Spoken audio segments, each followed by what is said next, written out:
भगवान शिव और गंगा मां की आत्मिक संवाद। प्रस्तावना। कैलाश पर्वत पर भगवान शिव का आश्रय था और वह यहाँ ध्यान और तपस्या में लगे रहते थे। उनकी तपस्या की तीव्रता और उनका समाधान अद्वितीय था। इस कहानी में हम देखेंगे कैसे भगवान शिव और गंगा मां की मित्रता और आत्मिक संवाद ने मानव जीवन को एक नया दिशा दी। अध्याय 1। गंगा मां की विनम्र विनती। कैलाश पर्वत पर भगवान शिव अपने ध्यान में लिपटे थे। वे अपनी तपस्या में इतने रमणीय थे कि भगवान ब्रह्मा भगवान विष्णु को इसके बारे में बताने लाए। दोनों देवों ने मिलकर इस महान तपस्या को देखा और वे अद्वितीय भावना में आए। गंगा मां, देवों की रानी और स्वर्ग की नदी, ने भी इस तपस्या को देखा। वह अपने कृपा के पानी को लेकर कैलाश पर्वत की ओर बढ़ी। गंगा, प्रभु शिव, आपकी तपस्या की महिमा अत्यंत अद्भुत है। मैं आपकी तपस्या को अव्याकृत कर सकती हूँ। शिव, गंगा, तुमने ध्यान से देखा कि मैं तुम्हारी आवश्यकता क्यों नहीं करता। मैं अपनी तपस्या के रास्ते पर हूँ और मैं इसे बिना किसी बाधा के पूरा करना चाहता हूँ। गंगा, परंतु प्रभु, आपकी तपस्या ने मेरे दिल को छू लिया है। मैं आपके लिए अपना जल समर्पित करना चाहती हूँ।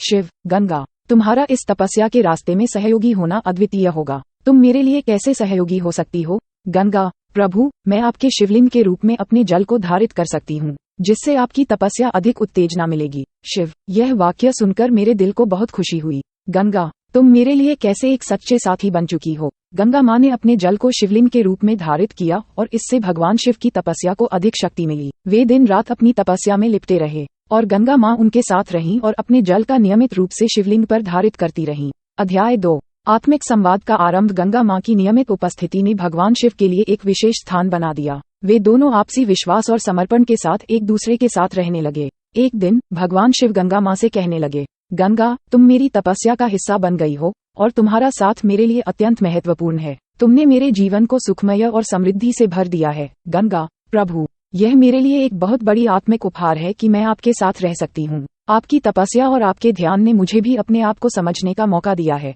शिव, गंगा, क्या तुम मेरे साथ एक विशेष संवाद करना चाहोगी। गंगा, अवश्य प्रभु, मैं आपके आत्मा के गहरे सार को जानने का अवसर पाना चाहती हूँ। शिव और गंगा मां ने अपने आत्मा की गहराइयों में गहरे संवाद का आरंभ किया। वे एक दूसरे के साथ अपने आत्मिक अनुभवों, ज्ञान और भावनाओं को साझा करने लगे। अध्याय 3। आत्मा की खोज। शिव और गंगा मां का आत्मिक संवाद गहरा और प्रोफाउंड था। वे एक दूसरे के साथ अपने आत्मा की खोज में डूबे रहते थे। इस संवाद में उन्होंने ब्रह्मांड के सृजनाता की गहरी ज्ञान की ओर प्रस्थान किया। शिव, गंगा, हमारा आत्मा का संवाद हमारे जीवन को सार्थक और अर्थपूर्ण बनाता है। हम एक दूसरे के माध्यम से अपने आत्मा की गहराइयों में जा सकते हैं। गंगा, प्रभु, इस संवाद ने मेरे दिल को खोल दिया है। मैं अब अपने आत्मा को और अधिक समझने का प्रयास करूंगी। शिव, गंगा, हम एक दूसरे के साथ इस सफल संवाद का आनंद उठाते हैं और हम आत्मा की अद्वितीयता में समाहित होते हैं। गंगा मां और भगवान शिव की आत्मिक संवाद ने उनके जीवन को एक नई मांग दी। वे अपने साथियों के साथ आत्मा की गहराइयों में सफलता की ओर बढ़ते रहे